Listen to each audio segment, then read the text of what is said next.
Good morning students. आज हम exercise 7.2 के रिमेनिंग क्वेश्चंस डिस्कस करेंगे बेटा। एक्सरसाइज बहुत इजी है। देखो आपने पहले क्वेश्चन नंबर 18 तक किए होंगे तो आपको पता होगा इजीली क्वेश्चन निकल जाते हैं ना। इसके सब्स्टिट्यूट करना होता है हमें जिसका डेरिवेटिव हमारे पास प्रेजेंट है उसको। ठीक है, अब यहाँ पे क्वेश्चन नंबर 19 देखो, ये है integration of E rest power 2x minus 1 upon E rest power 2x plus 1 into D x. ठीक है, तो यहाँ पर जो है बेटा, यहाँ पे डेरिवेटिव अगर हम इसको टी रिप्रेजेंट करें लें तो ये डेरिवेटिव हमारा नहीं बनेगा। ठीक है, तो इसको हमें थोड़ा सा चेंज करना पड़ेगा। हम क्या करेंगे, न्यूमरेटर को भी डिनोमिनेटर को भी डिवाइड थ्रू ई एक्स कर देंगे। ठीक है, तो ये स्टेप आपको याद रखना पड़ेगा कि हमें यहाँ डेरिवेटिव क्रिएट करना है। तो हम क्या करेंगे, ई एक्स से डिवाइड कर देंगे न्यूमरेटर को भी और डिनोमिनेटर को भी। ठीक है, जब ये फ्रैक्शन में आएगा ई रेस्ट पावर 2x अपॉन ई एक्स, तो ये तो ई एक्स बच जाएगा और ये 1 अपॉन ई एक्स ऊपर जाके क्या हो जाएगा, ई की पावर माइनस एक्स। ठीक है, सेम नीचे हो जाएगा आपका डिनोमिनेटर में। ठीक, तो अब हमारा इसको अगर हम टी रिप्लेस करते हैं तो ये हमारा ऊपर डेरिवेटिव आ गया है। ठीक है, तो अब हम इसको लेट करेंगे डिनोमिनेटर को e rest power x plus e rest power minus x is equal to t. Okay, तो यहाँ ए एक्स का डेरिवेटिव ई एक्स और ई माइनस एक्स का डेरिवेटिव ई माइनस एक्स और माइनस एक्स का derivative -1, उससे ये माइनस हो जाएगा। ठीक है, हमें इसका डेरिवेटिव भी नहीं छोड़ना ना, चेन रूल से हमें बिल्कुल लास्ट तक जाना होता है। तो पहले ई का करेंगे, ई का derivative e minus x as it is, और फिर माइनस एक्स का करेंगे -1, तो वो -1 मल्टीप्लाई होकर यहाँ आ जाएगा। ठीक है, अब ये जो है ऊपर वाला फैक्टर है आपका ई एक्स माइनस ई का power minus x D x क्या बन गया आपका, डी टी बन गया। ठीक है, तो ये आपका हो गया, ये तो आपका डी टी बन गया और ये आपका 1 अपॉन टी बच गया, क्योंकि नीचे वाला हमने क्या ले लिया था, टी ले लिया था। ठीक है, अब 1 अपॉन टी का इंटीग्रेशन क्या है, log x।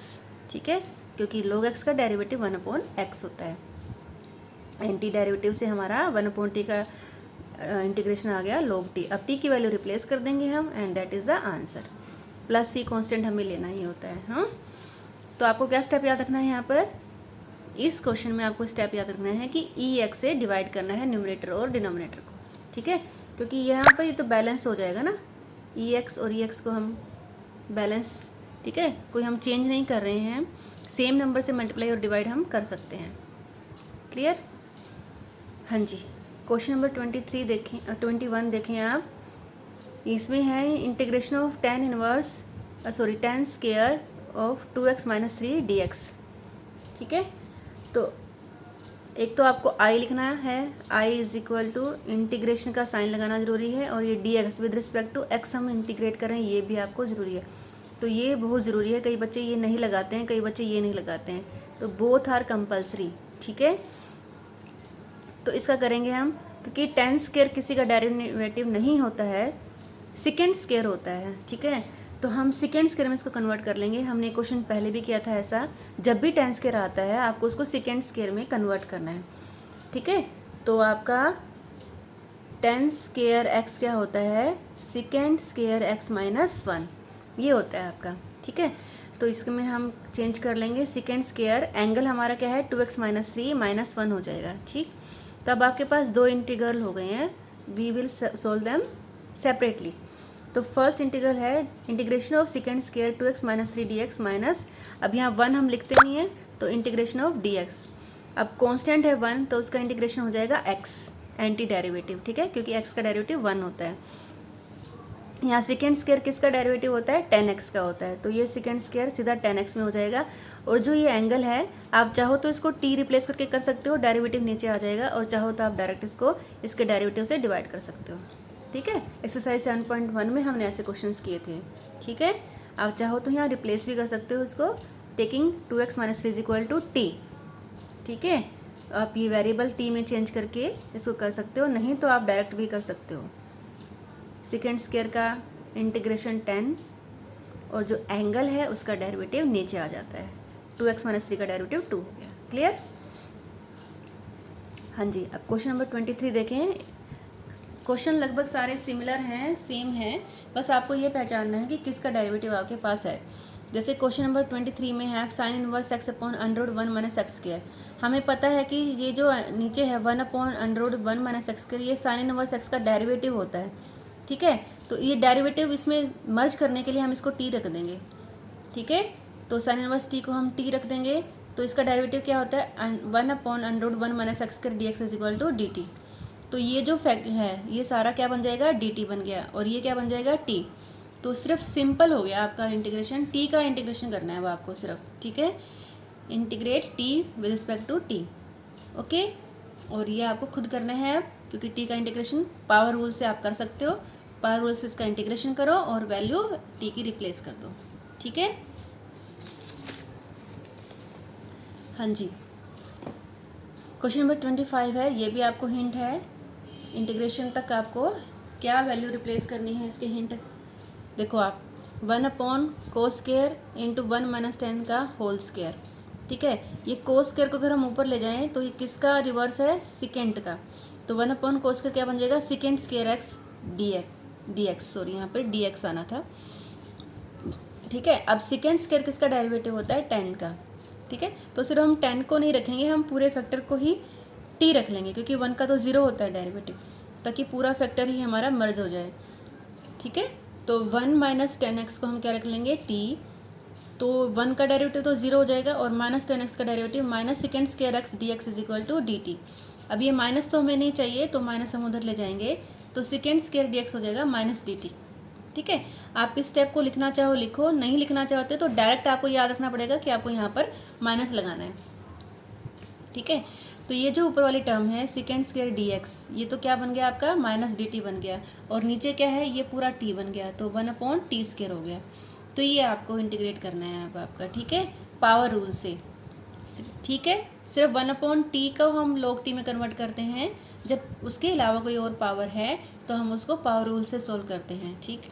तो ये t की पावर -2 हो जाएगी। अब इसको पावर रूल से इंटीग्रेट करना है, एडिंग 1, ठीक है। अब आपको उसको खुद सोल्व करना है, इसका इंटीग्रेशन करके वैल्यू रिप्लेस कर देना t की वैल्यू लास्ट में। हाँ जी, क्वेश्चन नंबर 29 देखें। अब आपको यहाँ पर ये दिया हुआ है integrate cot x into log sin x। तो प्रैक्टिस से पता लगता है कि हमें क्या रिप्लेस करना है। अब हम इसमें log sin x को रिप्लेस करेंगे, क्योंकि log sin x का डेरिवेटिव क्या होता है, पहले log का करेंगे तो 1/sin x हो जाएगा, फिर sin x का करेंगे cos x हो जाएगा। तो ये cot x आपका डेरिवेटिव में मर्ज हो जाएगा, cot x dx आपका क्या बन गया dt बन गया, ठीक है। तो ये दोनों टर्म्स आपकी क्या बन गई, cot x dx क्या बन गई dt, और ये आपका क्या बन गया t बन गया। तो हो गया ना सिंपल बिल्कुल। तो इसका इंटीग्रेशन ईजिली हो जाएगा। t का इंटीग्रेशन क्या होता है t²/2, और बस वैल्यू रिप्लेस कर देनी है, सो सिंपल, ठीक है। अब क्वेश्चन नंबर 32 देखें। इसमें थोड़ा सा आपको ध्यान रखना पड़ेगा। Integration of 1 + 1 + cot x dx, इसको इंटीग्रेट करना है, क्योंकि यहाँ पे डेरिवेटिव प्रेजेंट नहीं है हमारे पास। तो इसको आपको इसके थोड़े से स्टेप्स आपको याद रखने पड़ेंगे। एक्सरसाइज में तो ठीक है बेटा, आपको याद रहेगा, लेकिन जब सारे क्वेश्चन मिक्स होकर आते हैं तब आपको ये क्वेश्चन पहचानना पड़ेगा कि आपको इसको कैसे सोल्व करना है, ठीक है। इंटीग्रेशन में काफ़ी कुछ याद रखना पड़ता है कि इसके स्टेप्स क्या होंगे, पर्टिकुलर स्टेप्स होते हैं कई क्वेश्चंस के। तो इसमें क्या करना है, पहले आप कोट को सिंप्लीफाई कर लेंगे। cos अपॉन sin x, ठीक है। 1/1 + cot x किस में कन्वर्ट कर लिया, cos x + sin x, ये आप सबको पता है, ठीक है। अब एलसीएम ले लेंगे, एलसीएम हो गया sin x, तो sin x + cos x, और sin x ऊपर चला जाएगा आपका, ठीक है। एलसीएम का है ऊपर चला जाएगा, तो ये अब बन गया sin x upon sin x + cos x, ठीक है। तो सबसे पहले सिंपल स्टेप तो आपको याद रहेगा कि इसको कोस और साइन में चेंज करना है। फिर नेक्स्ट स्टेप क्लियर है आपको, ऑब्वियस से दिख रहा है कि आपको एलसीएम लेना है। उसके बाद जो स्टेप याद रखना है आपको, ये याद रखना है आपको, इसको याद रखना है आपको। This is the turning point जो आपको याद रखना है कि इसको 2 से मल्टीप्लाई और 2 से डिवाइड करना है, ठीक है। इसके बाद आपको याद आ जाएगा कि क्योंकि हमें sin x + cos x बनाना है, तो हम प्लस कोस कर रहे हैं तो हमें माइनस कोस भी करना पड़ेगा, क्योंकि बैलेंस करना होता है, ठीक है। तो ये भी आपको याद रखना है। नीचे से याद आ जाएगा आपको ये कि sin x + cos x है, तो cos x प्लस करना पड़ेगा हमें, cos x प्लस करना है तो हमें माइनस भी करना पड़ेगा, ठीक है। तो this is the turning point. आप पहले कोट को कोस और साइन में चेंज कर लें, एलसीएम ले लें, उसके बाद 2 से मल्टीप्लाई 2 से डिवाइड करना है, फिर कोस एक्स को प्लस और माइनस करना है। ये सारा काम हमने इसलिए किया है ताकि हम नीचे वाले का डेरिवेटिव ऊपर ला सकें, ठीक है। अब ये 2 साइन एक्स है, एक बार साइन एक्स प्लस के साथ ले लेंगे कोस के साथ, एक बार एक साइन एक्स हम माइनस कोस एक्स के साथ ले लेंगे, ठीक है। तो ये आपका ब्रेक हो गया। ये 2 साइन एक्स थे ना, एक बार तो sine x plus cos x हो गया, एक बार sine x minus cos x हो गया, ठीक है। अब हम एलसीएम को सेपरेट कर लेंगे। इसके नीचे जो टर्म आएगी sign x plus cos x, sign x plus cos x cut जाएगी, पूरी क्या बचा, 1 बचा।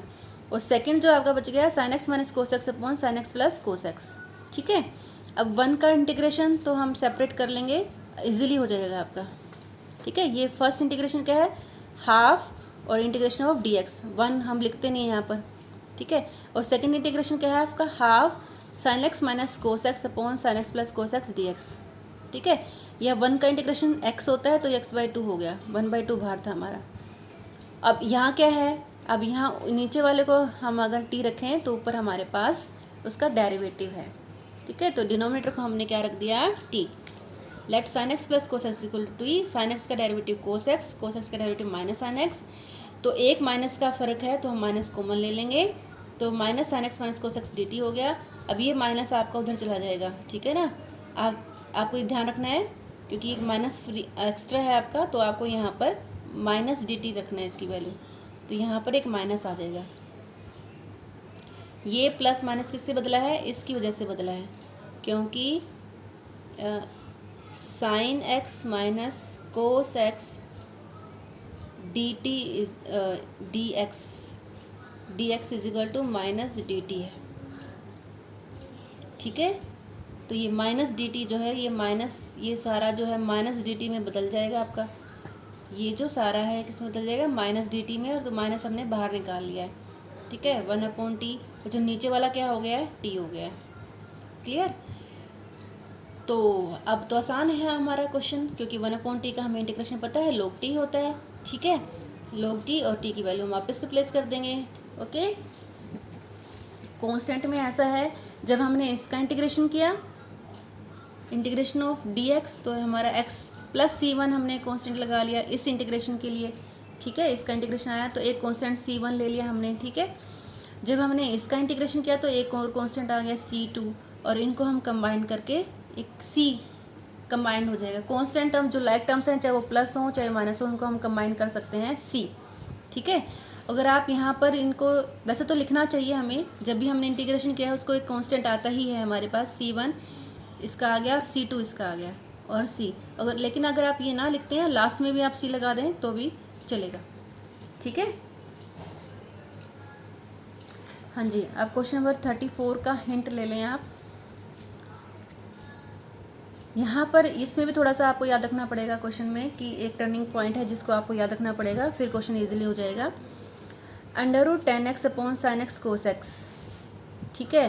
तो यहाँ पर आपको याद रखना है कि टेंजेंट है, तो हमें टेंजेंट को अगर डेरिवेटिव लाना है तो सेकेंड स्क्वायर आना चाहिए हमारा, ठीक है। तो हम क्या करेंगे, इसको कोस से मल्टीप्लाई और डिवाइड कर देंगे। डिनोमिनेटर को हमने कोस से मल्टीप्लाई और डिवाइड कर दिया। ये स्टेप आपको टर्निंग पॉइंट याद रखना पड़ेगा, पहला ही स्टेप, कि हमें इसका डेरिवेटिव लेके आना है। तो अगर नीचे कोस स्क्वायर आ जाता है तो ऊपर जाके सेकेंड स्क्वायर हो जाएगा वो, तो इसको कोस स्क्वायर बनाना है हमें। तो कोस स्क्वायर बनाने के लिए कोस से मल्टीप्लाई किया है तो हमें डिवाइड भी करना पड़ेगा, बैलेंस बनाना है, ठीक है ना। तो that is the turning point we have to remember. तो कोस से मल्टीप्लाई डिवाइड कर दिया, ये तो कोस स्क्वायर बन गया, cos x into cos x cos square बन गया, sine x upon cos x आपका टेंजेंट एक्स बन गया, ठीक है। अब ये जो है √10x, नीचे 10x है, तो रूट कहाँ चला जाएगा, नीचे चला जाएगा, ठीक है। और कोस का क्या बन जाएगा, सेकेंड स्क्वायर। ये ध्यान आ गया आपको। 10x मतलब 2 टाइम्स √10x, ठीक है।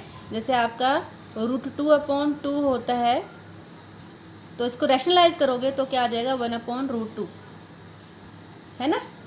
सेम यहाँ पर आपको, क्योंकि रूट ऊपर है नीचे नहीं है, तो जब इसको आप रैशनलाइज करोगे तो रूट नीचे आ जाएगा, ठीक है।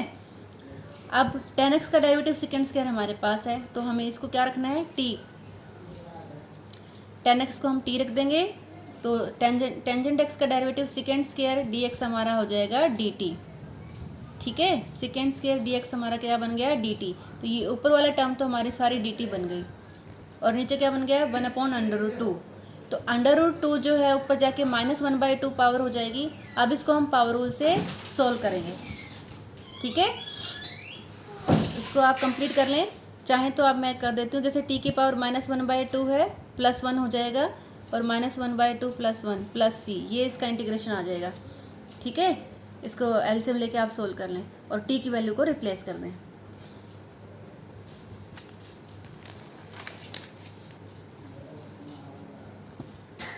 क्वेश्चन नंबर 36 है, देखो बेटा आप, x + 1/x, x + x log x का होल स्क्वायर। तो यहाँ पर भी आपको देखना है कि आपको किसको t रखना है ताकि आपका डेरिवेटिव dx में मर्ज हो जाए। हम रखेंगे x + log x को t रखेंगे। x का डेरिवेटिव क्या है 1, log x का डेरिवेटिव क्या है 1/x, ठीक है। जब हम एलसीएम लेंगे तो x + 1 ऊपर हो जाएगा, नीचे x आ जाएगा, dx = dt। तो हमारी ये टर्म, ये और ये सारा क्या बन गया dt बन गया। x + 1/x dx क्या बन गया dt। तो ये तीनों हमारा dt बन गया, ठीक है। और ये हमारा क्या है t, इसको हमने क्या ले लिया है t स्क्वायर, क्योंकि ऊपर स्क्वायर है ना, तो ये t हो गया t स्क्वायर का इंटीग्रेशन इजी है। पावर रूल से पावर 1 ऐड करनी है, t3/3, इसका इंटीग्रेशन क्या आ जाएगा t3/3 + c। Now next step is just replace the value of t। 37 question है, x³ sin of tan 1 x4/1 + x⁸ dx। तो यहाँ किसको आपको रखना है, इस पूरे एंगल को आपको t रखना है, ठीक है। tan 1 x⁴ को हम t रख देंगे। तो सबसे पहले तो tan 1 का इंटीग्रेशन होता है, आपको याद होगा tan 1 x का डेरिवेटिव क्या होता है 1/1 + x², ठीक है। x की वैल्यू यहाँ पर हमारे क्या है x⁴ है, तो क्या हो जाएगा 1/1 + x⁴ का स्क्वायर, क्योंकि ये हमारा x है यहाँ पर, है ना। फिर किसका करना है, एंगल का भी करना ज़रूरी होता है हमें। एंगल क्या है x⁴, इसका डेरिवेटिव हो जाएगा 4x³ dx, ठीक है। अब हम यहाँ देखेंगे तो 4 हमें रिक्वायर्ड नहीं है, हमें सिर्फ क्या चाहिए x³ / 1 + x⁸। तो इस 4 को हम राइट साइड में ले जाएंगे, ठीक है। तो यहाँ आपका x³ / 1 + x⁸, 4 2 = 8 हो गया और ये 4 उधर चला जाएगा 1/4 dt, ठीक है। तो ये टर्म और ये टर्म x³ / 1 + x⁸ dx किस में कन्वर्ट हो गया 1/4 dt, ठीक है, इसमें कन्वर्ट हो गया। और ये जो एंगल है ये आपका किस में बदल गया t में, तो ये sin t हो गया, ठीक है। और ये 1/4 है क्योंकि कांस्टेंट है तो हम इसको बाहर रख लेंगे, 1/4 बाहर sin t dt।